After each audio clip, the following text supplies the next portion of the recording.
La colère a très mauvaise presse. Lorsqu'on ressent de la colère, on a tendance à refouler cette colère parce qu'on a entendu dire effectivement que c'était une émotion dangereuse. L'agressivité est associée à la colère dans l'inconscient et on a donc peur que celle-ci s'exprime. Or, la colère est essentielle.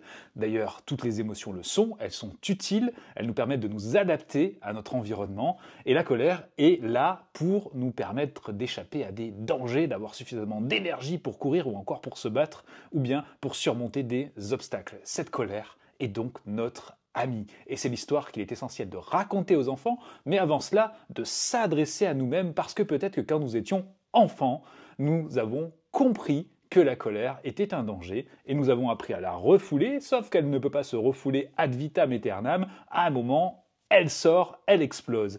Et c'est là que c'est trop tard, c'est lorsque la colère est arrivée à un tel point qu'elle est explosive, qu'elle est impressionnante. Avant cela, si on prête attention à ce qui se passe en nous, on a des petits signaux de la présence de la colère et si nous les acceptons au fil de l'eau, cela évite cette explosion volcanique de la colère. Ces petits signaux, ce sont des tensions, ce sont nos sourcils qui commencent à se froncer, ce sont les poings qui se ferment, une chaleur au niveau du corps, le cœur qui s'emballe.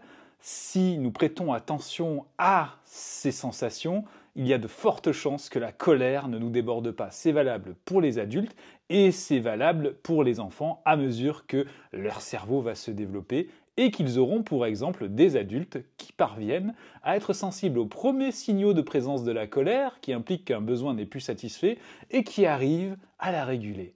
C'est cela, l'apprentissage émotionnel. La colère est notre ami, passez le message.